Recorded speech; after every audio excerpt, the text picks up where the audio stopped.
Mas aquele momento triste, né? Que você confidenciou numa live e tal, já foi no Palmeiras, né? Da Ah, da sequência de depressão lesões, foi. né? Da depressão foi.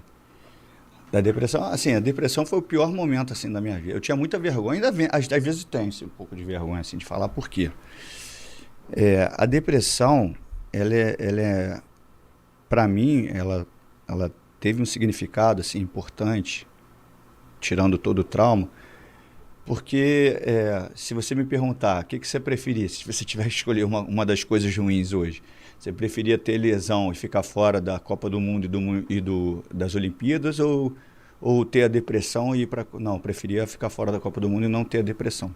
Porque a minha depressão foi muito grave, muito grave. Foi diagnosticado com depressão profunda. Eu tomava 14 comprimidos, tarja preta. Só que assim, eu vivi durante um tempo escondido ali dentro, só quem sabia era a gestão médica do Palmeiras. E os jogadores não sabiam. Os jogadores não sabiam. Então eu passei ali praticamente um período longo tomando os medicamentos. Quando eu fui voltar a jogar, o Palmeiras chamou o laboratório para fazer o exame antidoping, para ver se os medicamentos que eu tomava eram considerados doping ou não. E aí eu fiz o exame, falou, ó, tá liberado, não é doping. Fui pro jogo. No primeiro jogo que eu fui sorteado. Foi Palmeiras e Santos na Vila. Fui sorteado, beleza. Fui lá, fiz meu pipizinho, acabou, tranquilo. E aí o doping, o resultado saía sempre depois de umas 2 rodadas, Sim. lembra? Mais ou menos. Eu estava na concentração para um outro jogo. E aí o diretor entra de noite e fala assim, ó, Pedrinho, tu caiu no doping. Eu falei assim, como assim? Eu nem lembrava que poderia ser do medicamento. Eu falei, cara, não uso droga, não faço nada. Um remédio de dor de cabeça, se eu for tomar, eu pergunto pro médico. Não, os medicamentos. Ah, mas não tinha sido liberado. Mas deu...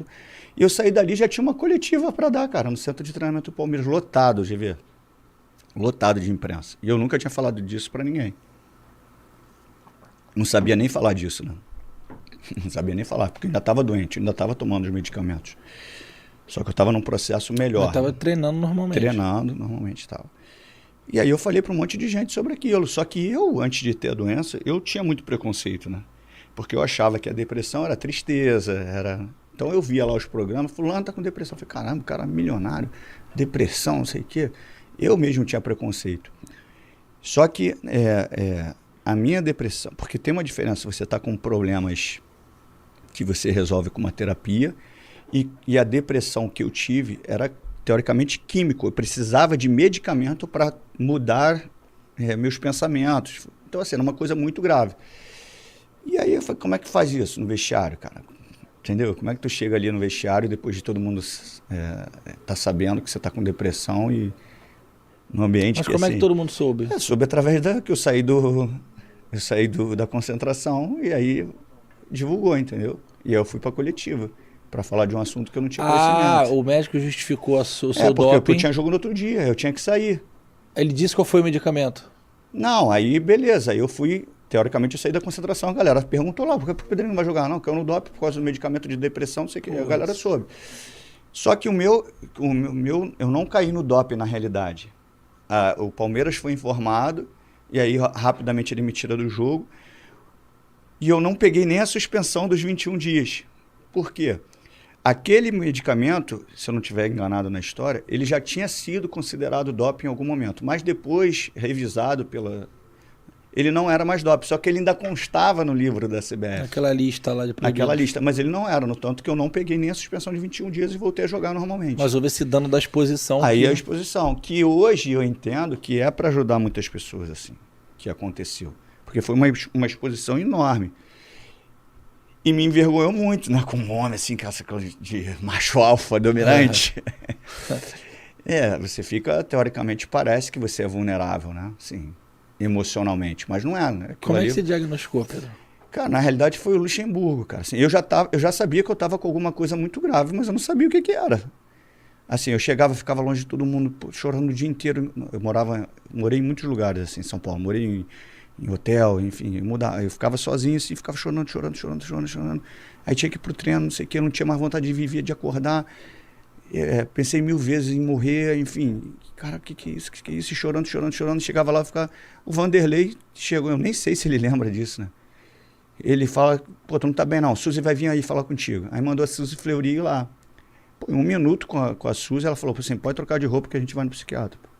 Aí eu já fui no psiquiatra e ele já falou, ó, tá diagnosticado com depressão profunda, vou entrar com medicamento forte, se tu não melhorar em tanto tempo, vai ter que ser internado. E aí já ligaram para minha família no Rio de Janeiro, e aí já foram para lá, e aí eu tomava 14 comprimidos, GV, e o médico falou, o psiquiatra falou para mim assim, ó, toma quando tu não tiver mais nada para fazer, na hora, no exato momento que você for deitar para dormir. E eu sentado assim, tinha a cabeceira a cama aqui, eu sentado assim na cama mesmo, a cabeceira, e eu tinha maior dificuldade na época, né? Hoje eu tomo meus suplementos, se tu botar 10 comprimidos aqui, eu tomo os 10 direto, por causa disso. Eu tomava um e ficava, sabe? Descia, ficava com aquele jeito lá, quase 3 minutos para tomar um comprimido.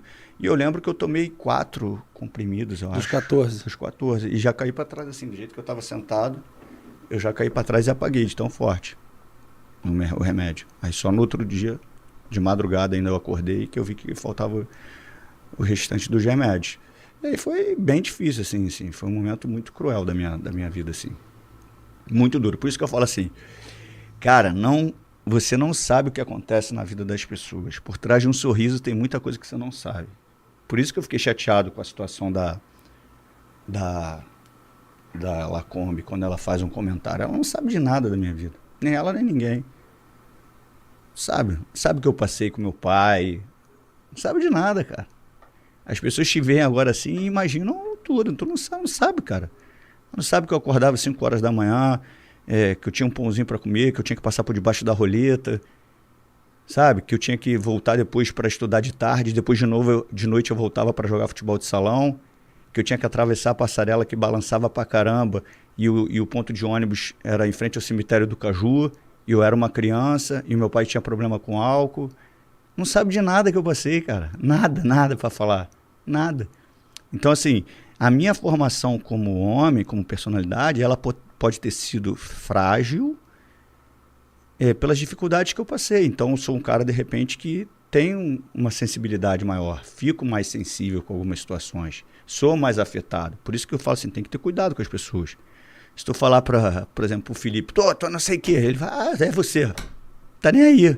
De repente, para mim, tu vai falar uma coisa menos agressiva, eu vou ficar remoendo aquilo ali, triste, cada um é de um jeito. Por isso que eu tenho cuidado, e você falou, os jogadores gostam de você. Eu acho que é muito mais, não pelo conteúdo que eu acho que é legal, mas muito mais pelo respeito. Teu pai trabalhou no Vasco também, não foi? Trabalhou, foi motorista de caminhão de lixo, de entulho, assim. Do Vasco. Eu também tinha vergonha, né, de ver, moleque. Profissão justa, digna, mas, é foda, né? Pra moleque a gente quando é criança. E outra, tinha um campinho ali que a gente treinava. E aí quando o caminhão passava, ele tinha que passar no meio do campo, Então parava o treino, sabe? Então tem tudo isso, assim. Por isso que, assim, não fala de ninguém, cara. Você não sabe. Não fala, velho. Não fala. Eu acho que você fez, já vi você falar sobre isso, né? E eu deixei isso muita vontade, né? Porque eu sei que é um assunto delicado. Não, mas assim, hoje eu falo, se você perguntar, você tem um pouquinho de vergonha? Tenho. Muita gente fala assim, não, você não tem que ter vergonha, não. Realmente eu não tenho que ter vergonha. Não tem. Porque eu sei que isso ajuda muitas pessoas. Ajuda, Pedrinho. Só que, assim, a gente sente, né? Porque parece que, o mundo exige de você, GV, eu falo isso. O mundo exige de você uma coisa que você não vai conseguir ser, cara. Existe uma safra agora de informações que é assim, você é forte, você tem que vencer, você vai ser milionário, é isso, que isso? Tá com câncer? Problema, acorda amanhã, dá um tapa na tua cara e fala assim, eu vou vencer. Cara, aí você vai tentar botar isso em prática, você coloca 1 dia, 2. No terceiro você não consegue colocar em prática, o cara te deixou muito mais distante de você alcançar o objetivo, porque ele já estava desanimado. Aí, teoricamente, você dá uma solução para ele. Fala que você vai vencer, aí você vai. Aí você não consegue nem fazer o que o cara falou, em vez de você estar aqui, você está aqui. Por isso que eu falo assim, como é que você venceu a depressão? Não sei. Acho que foi Deus.